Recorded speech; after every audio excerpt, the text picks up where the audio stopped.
gusto mo ng legit na chika, eto na yun! Chika! Walang filter, walang edit. Chika! Hindi ito fake, hindi ito late. Chika ni Sisa!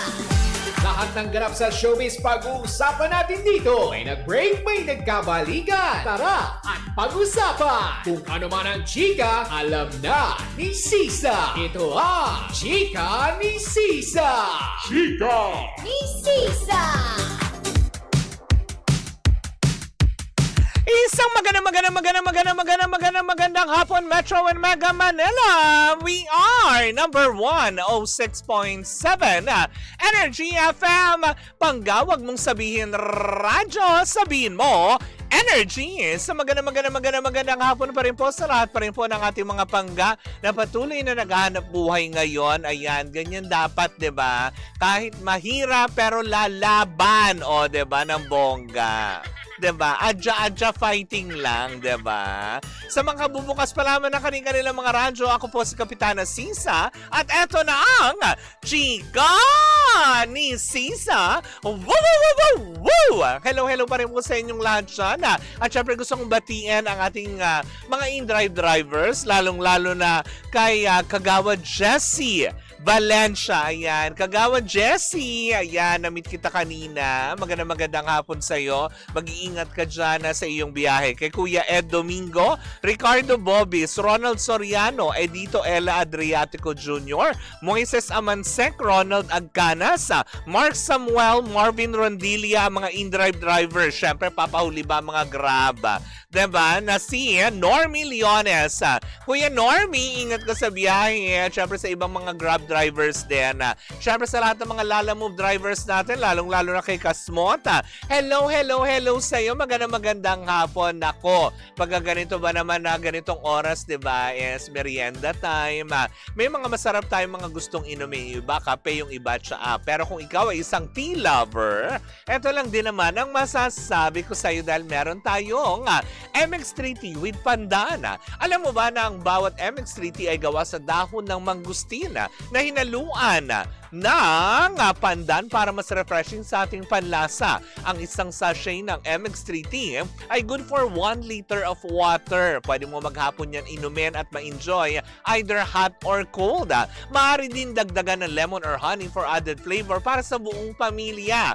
Ang pag-inom ng MX3 tea ay makakatulong para ma-detoxify o malinis ang ating katawan from any toxins.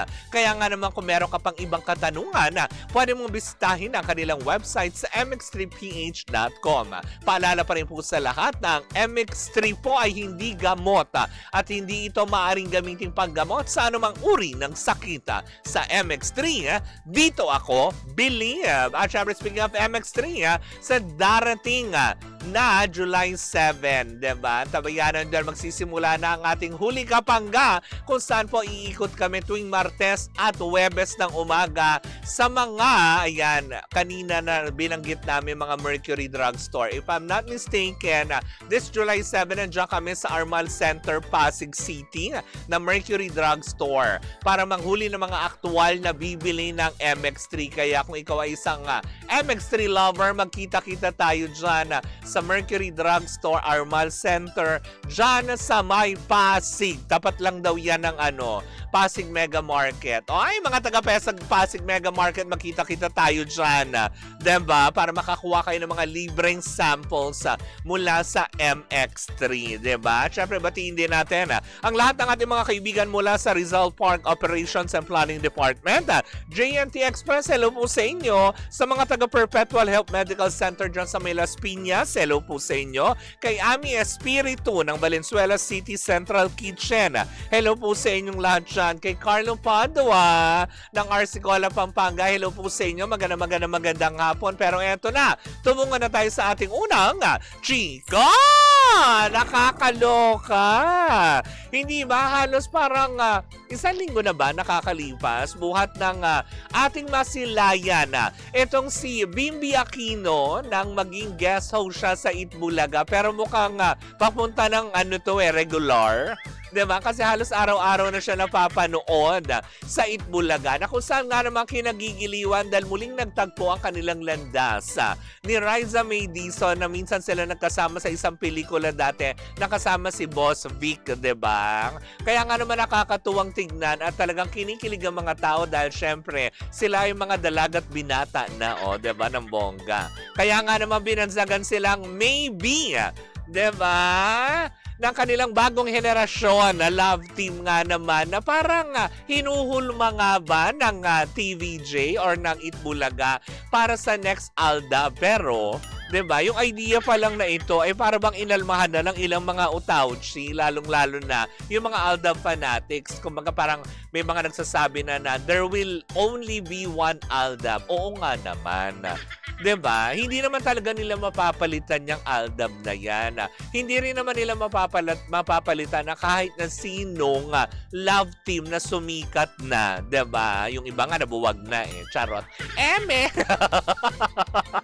Yung iba nga nabuwag na, wala na, may kanya-kanya na ulit partner, 'di ba? Na nakakaloka. Pero yun nga, sabi naman ng ilan na sana lang wag na lang i-compare kasi syempre, 'di ba? Bimbi Aquino of course and Riza May Dizon, kung sakali magpa-progress sa kanilang kilig love team na kinakagat naman din ng mga manonood, 'di ba? Dahil nga syempre may mga moments sila doon na ang cute-cute lang din tignan, hindi ba? Sabi nga ng ilan, hayaan natin na gumawa sila ng sarili nilang kumbaga parang marka sa industriya. Hindi dahil sa naaalala natin sa kanila ang ALDAB, hanggang naalala natin sa kanila kung sino man ang love team, 'di ba? Yung mga ganyan. Dahil syempre sa kanilang generation, gagawa din naman sila ng kanilang kumbaga kwento kung sakali mag-progress sa kanilang love team. Kinatutuwaan nga daw 'di ba, ng bagong director ngayon na si Ice Sigera ng Itbulaga, 'di ba? Ang maybe na sabi nga niya sana nga 'di ba magtuloy-tuloy at mag-next ALDA. Pero siguro wag na lang natin idikit sa nakaraan. Pwede naman yun na maybe i-push natin, 'di ba, ng bagong tambalan, 'di ba? Kasi dati kung ating matatandaan, 'di ba, nandiyan din sila Atasha Mulak tsaka si Andres. Diyan din natin unang nasilayan sa Itbulaga na sana magtuloy-tuloy, 'di ba? Pero yun nga, as in, para sa akin sana lang wag na lang natin ikumpara. 'Di ba? Kasi nga kumbaga ibang nagawa ng ALDAB, iba rin ang pwedeng magawa ng maybe, 'di ba? Ng Riza May Dizon at Bimbi Aquino na team up, 'di ba? Baka naman meron silang magandang i-offer na sobrang kakiligan ng mga tao, 'di ba? Parang Ashtres din 'yan, 'di ba? Ashtin Olviga at Andres Mulak, 'di ba? Malay naman natin na meron silang magandang i-offer. 'Di ba? Na nakakaloka. Sabi nga, na-meet ko na yang si Mang Austin, asawa ni ano ba naman, Daryl? Talaga ba naman? Sabi niya ganyan. Hello, Ate Corina. Magandang hapon. Ang cute ng t-shirt mo, Cap. Super Mario at Luigi. Oo, panay tayo ng Super Mario, 'di ba? Pero hindi ko 'to binili sa Japan. Dito na 'yan sa Manila kasi, 'di ba? Nag-Universal Studio ang akla, hindi namili ng souvenir kasi namahalan. Alis dito, medyo mura-mura lang, 'di ba? No, nakakaloka. Sabi niya, parang approve nga kaagad kay Mami Chris Aquino si Riza May. 'Di ba? Pero bagay ba sila, Kapitana? Sobrang tangkad ni Bimbi. At ano 'yon? At ang liit naman ni Raisa. Uy, wala naman yan sa sa height. Wala yan sa tangkad. 'Di ba? Ang importante kasi diyan hindi sa physical appearance kung hindi yung chemistry. Kasi may mga ibang ang pinagla-love team diyan, 'di ba? Na pinipilit i-love team pero hindi naman nagki-click kasi walang chemistry. 'Di ba? Dapat tingnan kaagad kung unang pair pa lang is may chemistry kaagad at kung ano kaagad ang response ng tao, and which is positive naman, hindi ba? Kung ang ALDAB ay may tamang panahon, ang maybe naman ay merong maybe this time. Wow! Parang ang taba ng utak mo dyan, Daryl Fukunaga. Pero hindi, di ba? Suportado yan ni ni Cristeta. O, diba? Approve naman eh. Tsaka isa pa, nakita naman niya paano lumaki ang mga batang yan dahil minsan na nga nagkasama sa isang pelikula yan, diba? Nakasama si Boss Vic, diba? Hello, Cleophil. O, diba? Cleo, Charot. Ayaw nga naman, Cap True. Super expensive doon ka. Oo, totoo. Ano tayo, diba? Hindi pa nag-Japan tayo dati, doon tayo mamimili. Dapat isipin mo pa din dapat kung practical ba o hindi na nakakaloka. Pero yun na nga, mabalik tayo kay na Bimbi at Raisa May, diba? Supportahan na lang din po natin sila. Kung hindi naman din po tayo natutuwa, better yet, diba? Is to keep our mouth shut. Kasi baka magaya din tayo kay Anjo Eliana na tipong kuda tayo ng kuda online tapos bigla na lang magugulat tayo. Meron na kaagad desisyon yung korte, ganyan. Diba? Kaya kung ayaw mo din naman, diba, may choice ka naman din na hindi sila suportahan at hindi panoorin, diba? Maraming channel sa free TV, diba? So, yun lang. Kung manlalait lang din naman tayo is, diba, better watch out. And yun, better not cry. Because, ay, naku, ayoko na. Theme song nga nila yan, Maybe This Time Cup. Ay, talaga ba? Nakakatuwa naman din silang tignan. Kaya, may 3.5 na multa. Diba? Kaya na lang natin sila. At is importante, diba? May umuusbong na mga bago, diba?